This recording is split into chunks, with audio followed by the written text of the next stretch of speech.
A pergunta é o seguinte, é um grupo que se reúne já há bastante tempo, eles têm uma origem kardecista, trabalharam da maneira mais clássica possível, era um grupo que inclusive formado por pessoas que na geração anterior fizeram parte da própria Federação Espírita, né? Que é a organização que junta, que coordena o espiritismo no Brasil todo, mas depois eles se separaram dessa organização e montaram um centro espírita mais ou menos independente. Mais tarde, esse centro começa a apresentar uma certa abertura também para entidades que costumam aparecer apenas na prática da Umbanda. Então, havia lá o seu setor de caboclos, preto velhos, etc, etc. Né? E, de repente, no meio daquela confusão toda, algumas entidades que tanto trabalhavam no espiritismo kardecista quanto na Umbanda começaram a se revelar seres do espaço, dizendo que aquela forma de apresentação, como caboclo, preto velho, etc., era apenas uma adaptação cultural para permitir com que eles entrassem em contato conosco.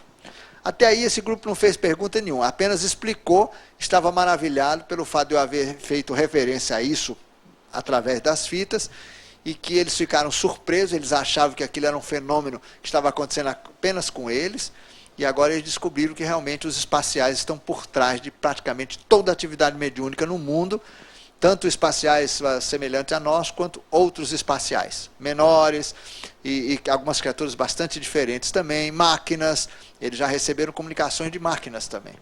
Agora, o que assustou esse grupo e que foi o motivo da pergunta?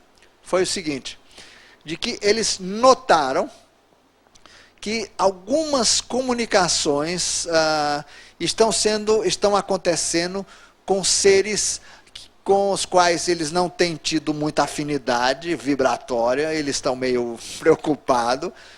Os médiuns que trabalham com essas entidades têm, vamos dizer, sofrido algumas questões de saúde bastante relevantes, e eles estão assustados. E a pergunta é, Gonzaga, nós podemos fazer alguma coisa para filtrar a eventual interesses escusos, ou seres do espaço, ou dos mundos subterrâneos que queiram atrapalhar o nosso trabalho de comunicação? Existem seres negativos que estão procurando influenciar, etc, etc. A pergunta é por aí. Eu elegi esse tema pela constância dele. Muitos grupos, ao longo do meu trabalho, fazem esse tipo de indagação. Então, vamos procurar entender um pouco essa questão. Não é? Quem vem trabalhando comigo sabe que os nossos amigos do espaço, dessa missão com a qual eu trabalho, Oxinaran, eles ensinam que o reino humano tem uma estrutura composta basicamente de 3 grandes grupos. Não é? Vamos colocar dessa forma assim. Só que um lado, vamos dizer assim, num padrão Yang, um outro lado num padrão Yin, e um grupo, vamos dizer assim, neutro, né? Uma estrutura meio que central. Né? Essas entidades aqui são chamados de Geberones. Esses aqui são chamados de Jinas. Esses daqui também são Jinas. Aqui na ponta, novamente, os Geberones. E aqui o grupo central, que tem vários apelidos, como o grupo arquetipal do reino, ou também o grupo chamado Iohamad. Iohamad. Né? Ou Iohamnas. É outra variante. Esse aqui talvez seja o termo mais adequado para esse grupo do meio, que é o nosso grupo. Né? São seres individualizados, isto é, seres cuja centelha, cuja mônada, já apresenta a individualização. Nós temos estudado aqui que as mônadas humanas são compostas de 1, 2, 3, 4, 5, 6, 7 ionas, ou passagens articuladas entre si, né, compondo uma unidade, enquanto essas criaturas aqui, consideradas também humanas, pelo fato de apresentarem 7 ionas na sua mônada, cujo símbolo é H, mas com a diferença de que aqui essas mônadas não estão organizadas assim, em cadeia fechada. Aqui apresenta uma parte em cadeia fechada, triangular, mas tem íonas soltos assim também. Né? Essa parte aqui, ela é uma parte já individualizada, mas o ser apresenta íonas que podem se romper e serem substituídos por outro. Portanto, eles são meio indivíduos e meio alma-grupo. Eles têm, portanto, uma mente coletiva muito mais atuante do que no nosso tipo. Nós somos seres mais individualizados. A nossa coordenação de integração se dá nos níveis mais densos, no nível cultural, no nível mental, etc. Mas não no nível espiritual. Espiritualmente, nós somos seres já plenamente individualizados. Já somos ramnas, palavra que quer dizer sementes. Já nos grupos de Inas, não. Há uma parte, indivíduo característico de cada um, mas existe uma outra parte que é vulnerável a mudanças, quer dizer, eles são meio alma-grupo. Existem dinas que apresentam 4 íonas já interligados, né, numa cadeia fechada, e aí tem 5, 6, 7 íonas soltos. Esses aqui são mais individualizados ainda, porque eles apresentam uma estrutura fechada já com 4 íonas. E naturalmente existe dinas com 1, 2, 3, 4, 5 íonas já fechados, e só tem 2 outros íonas vulneráveis, que podem ser substituídos cada vez que o indivíduo troca de corpo. Então são íonas que ainda não se encaixaram definitivamente numa estrutura dessa.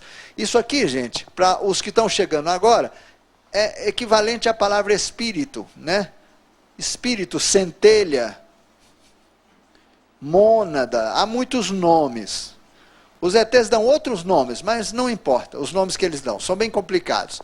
A gente só apresenta essa nomenclatura em cursos, onde as pessoas têm tempo de guardar e anotar essas coisas.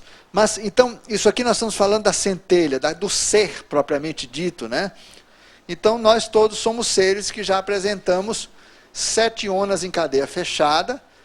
Ainda temos uma peculiaridade, nós já temos 1 íona dentro, internalizados, né? Então, nós já somos assim, ó,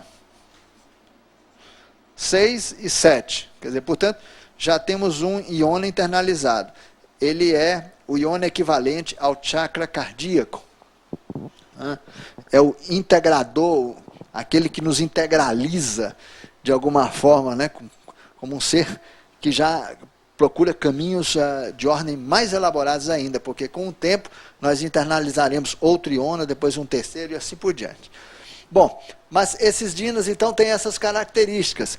Os dinas mais primitivos têm 3 íonas, e os mais avançados chegam a ter 5 íonas já fechados, mas ainda apresentam uma certa condição de alma-grupo, né? Até chegar no dina mais elaborado, que é aquele que apresenta a seguinte situação: 1, 2, 3, 4, 5, 6, né?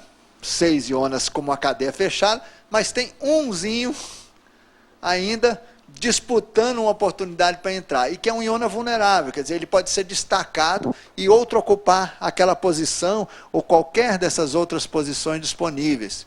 Então, é um ser que ainda tem uma parte dele que é meio coletiva. Ele está na iminência de individualizar. No dia que essa cadeia aqui romper e admitir mais um íona, aí chega no nosso tipo. É esse salto aqui, ó, daqui para cá. Os Geberones já são seres que não apresentam cadeias fechadas. As suas estruturas são assim, 3, 4, 5, 6, 7. Portanto, são íonas em cadeias fechadas. No máximo, acontece cruzamentos assim, ó. Como aqui, 4, 5, 6, 7. São Geberones mais evoluídos, mas eles não têm fechamento. Quando fecha a primeira 3 íonas, aí é o salto de Geberones para dinas. Por que eu estou colocando isso? Para responder a pergunta. Gente, vocês notam, esses seres daqui, todos eles, daqui para cá, de cá para lá, são todos hermafroditas, né? Hermafrodita. Quer dizer o quê? Que são seres que têm os 2 sexos. Numa única vida, numa única encarnação, eles podem ser ou macho ou fêmea, ou passa a vida inteira como fêmea, ou a vida inteira como macho. De qualquer forma, eles têm uma estrutura de composição que eles são hermafroditas. Podem dar vazão às duas modalidades na relação de sexualidade. Podem, portanto, tanto engravidar, quanto eventualmente passar a vida inteira apenas no papel de macho, né? Numa relação qualquer. Pois bem, então, tanto Geberones quanto Dinas. Como eles são seres hermafroditas e não são polarizados sexualmente, como é esse grupo aqui, eles se polarizam na função cósmica. Olha aqui, há grupos femininos e grupos masculinos, com funções distintas. Os grupos, os Geberones e os Dinas negativos, ou femininos, eles têm função mantenedora, curadora, higienizadora, harmonizadora, enfim, eles procuram restabelecer a ordem aonde ela foi quebrada. Portanto, reconstituem estruturas que se desarmonizam. Por isso são chamados curadores universais. São seres que nos processos de comunicação praticamente não dizem nada a não ser por exemplo, mensagens do tipo, não esclarecedoras, mas do tipo, como que eu falo, eles procuram botar meio que pano quente nas coisas, eles amenizam a situação, eles estimulam as pessoas, são mensagens do tipo, queridos amigos, a situação está muito difícil, mas é assim mesmo, vocês serão vencedores, sabe aquela história, aquele papo furado? Pois bem, eles não são intervencionistas. Por que estou dizendo papo furado? Porque enquanto eles conversam, porque a função deles não é transmitir conteúdos, eles trabalham com isso, ó, sem que ninguém perceba. Eles estão curando, higienizando, trabalhando queima de processos antigos, de karma, eles estão azeitando relações da pessoa com seu grupo particular de guias, mentores, instrutores, estão resolvendo pendências entre a família de consanguinidade, com os antepassados. Eles estão trabalhando enquanto eles estão naquela conversa mole, que a gente pode chamar de doutrinação, né? Então, isso quando trabalho, por exemplo, no Espiritismo ou na Umbanda, porque esses seres, principalmente Dinas, trabalham muito, tanto no mediunismo aberto, que não tem vínculo com nenhuma corrente metafísica, filosófica ou religiosa, como trabalho também dentro das grandes escolas. Porque, do ponto de vista extraterrestre, quando eu falo assim, espiritismo kardecista, eu estou falando de uma gigantesca estrutura que forma uma rede de consciências, que tem os seus apoios, gente. É uma estrutura que ajuda milhares de pessoas no mundo físico e no mundo extrafísico, no mundo inteiro. Forma uma egrégora, aquilo que os ETs chamam de abjurãs.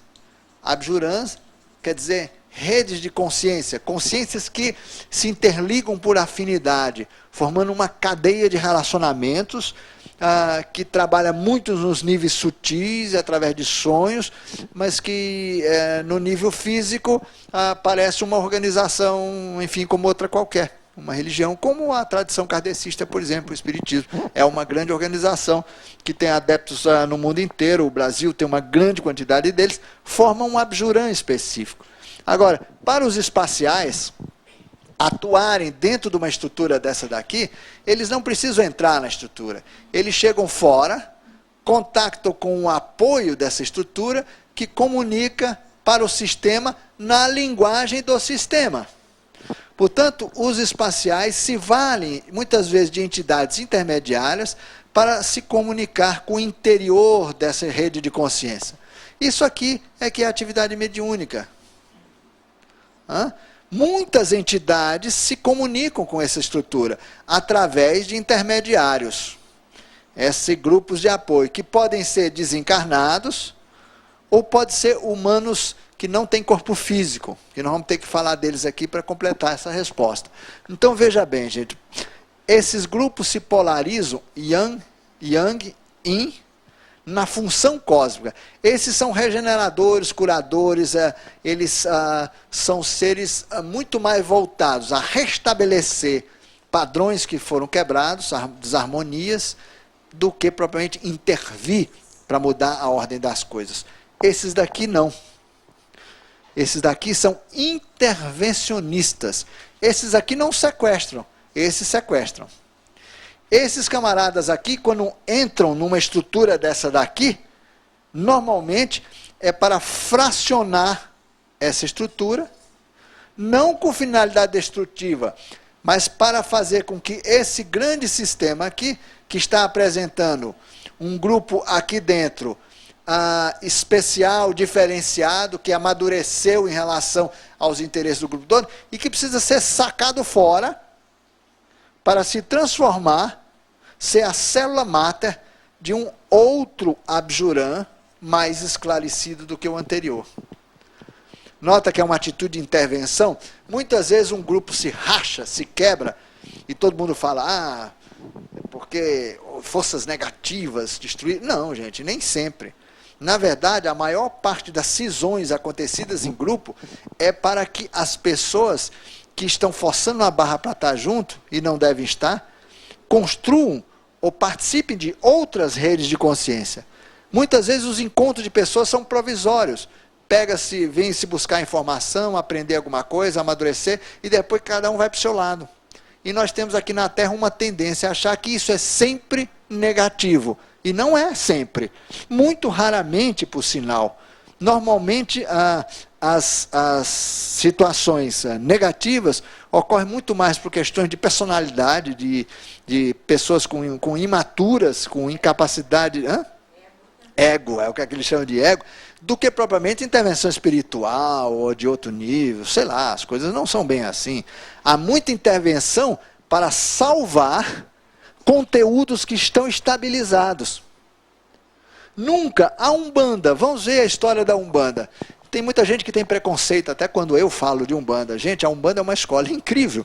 Claro, há muitas Umbandas no Brasil, né? Misturou-se com muitas outras coisas. Mas eu estou falando de uma Umbanda, palavra que quer dizer aquilo que vem do que é uno, do que é indivisível.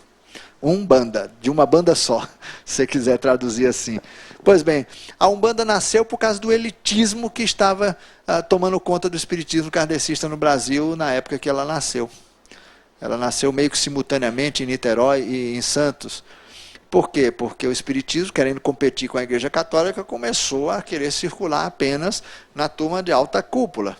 Com isso, o povão começou a ficar meio sem assistência espiritual, psicológica, porque o povo não pode pagar terapeuta e psicólogo, né? Precisa de um outro tipo de relação com o nível hiperfísico para poder resolver suas questões. É uma maneira interessante de resolver.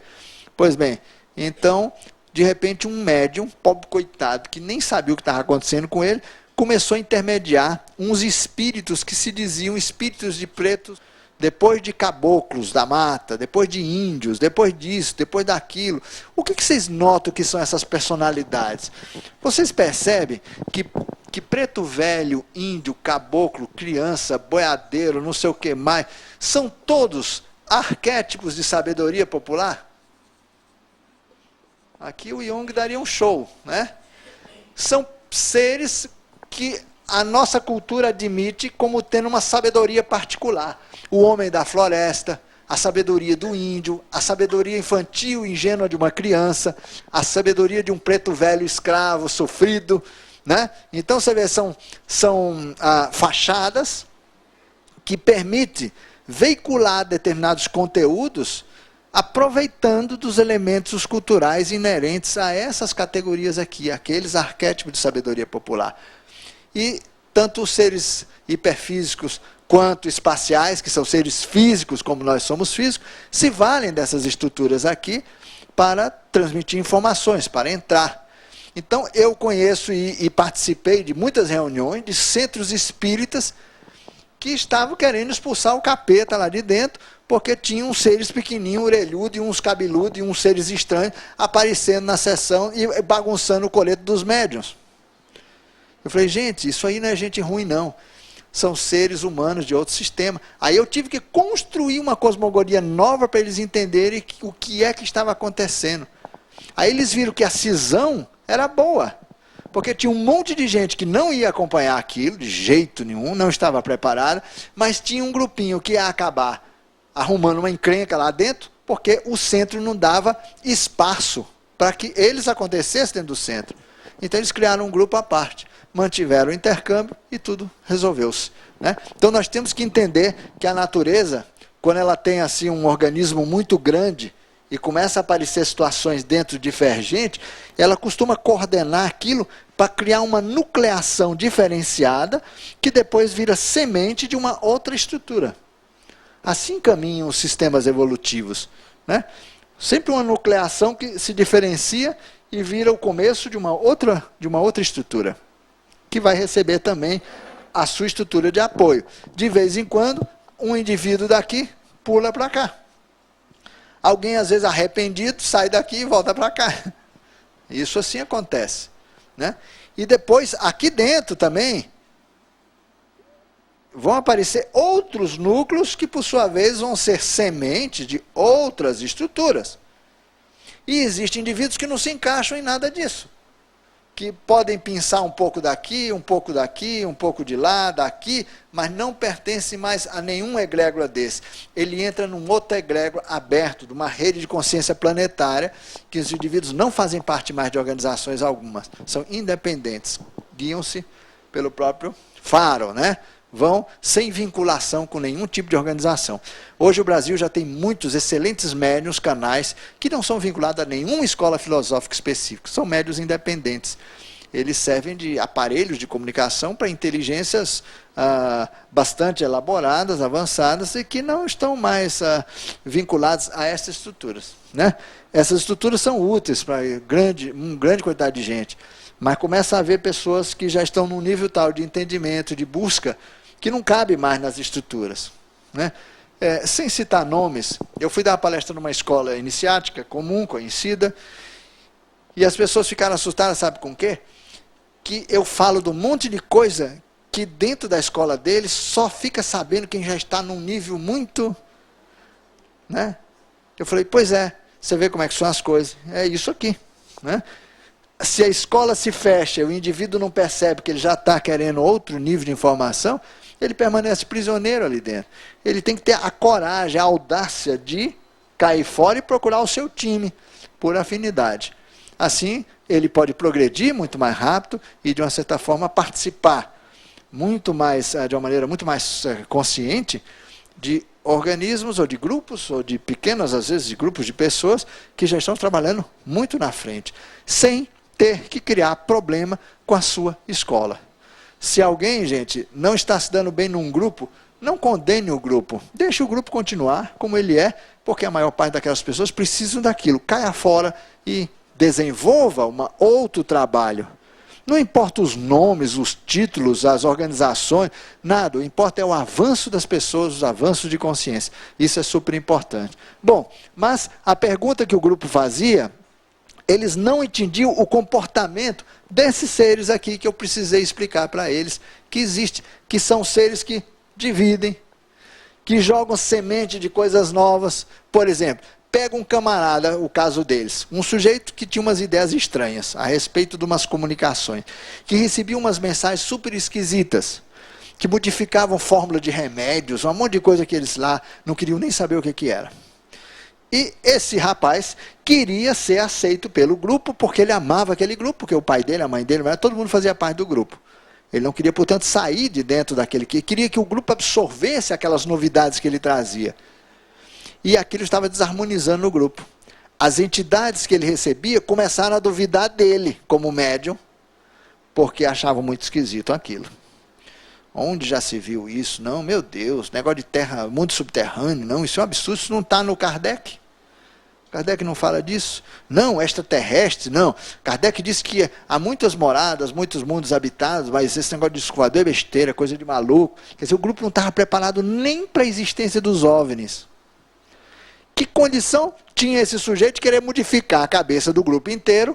Ele não tem que modificar nada, ele tem que sartar fora mesmo, né? Pular e se entender com pessoas que aceitam o fenômeno. Mas aí entra o lance do ego. Ele gostava da disputa interna, gostava de contrariar né, e de criar uma encrenca lá dentro, porque ele queria, e depois ele achava que o grupo estava considerando ele um médium fraudulento, mentiroso, porque estava recebendo comunicações muito estranhas. Ele é um médium autêntico. Acontece que ele não cabia mais ali, né? Esse grupo, então, eu dei uma resposta para eles e torno pública que eu gostaria muito que as pessoas todas compreendessem esse processo de avanço dos sistemas.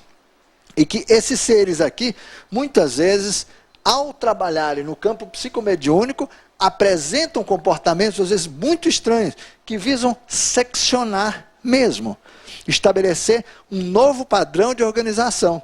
Se eles chegassem aqui, eventualmente, eles poderiam, se nós fôssemos um grupo fechado, com determinada doutrina, acreditassem todos em determinadas coisas, de repente poderia acontecer aqui dentro, um grupo de pessoas começar a se sentir interessada em outras coisas, que não cabem aqui. Elas se afastariam. Aí imediatamente o dirigente poderia falar assim, poxa vida, aquelas pessoas foram malignamente orientadas, ou então elas estão debandando porque se sentem superiores a nós. Aí, quer dizer, interpretações egóicas, né? Então, ainda só para concluir a resposta à pergunta, nós precisamos entender que os seres do tipo Yang, trabalhando no campo psicomediúnico, muitas vezes têm atitudes que nos parecem estranhas, puxam o tapete, criam situações de aparente confusão, na verdade, para que haja uma redefinição de situação. Compreende isso? Então, essa é a resposta que eu deixo às pessoas. E se há uma maneira de identificar uma coisa ou outra, gente, é energia, é vibração, é entender a mensagem, porque eles não começam chutando a canela, eles começam devagar. Mas se o grupo não percebe, ele chuta a canela, chuta o pau da barraca, o balde, mais alguma coisa, para o pessoal sacar que é necessário mudanças. Senão, a próxima etapa não se concretiza.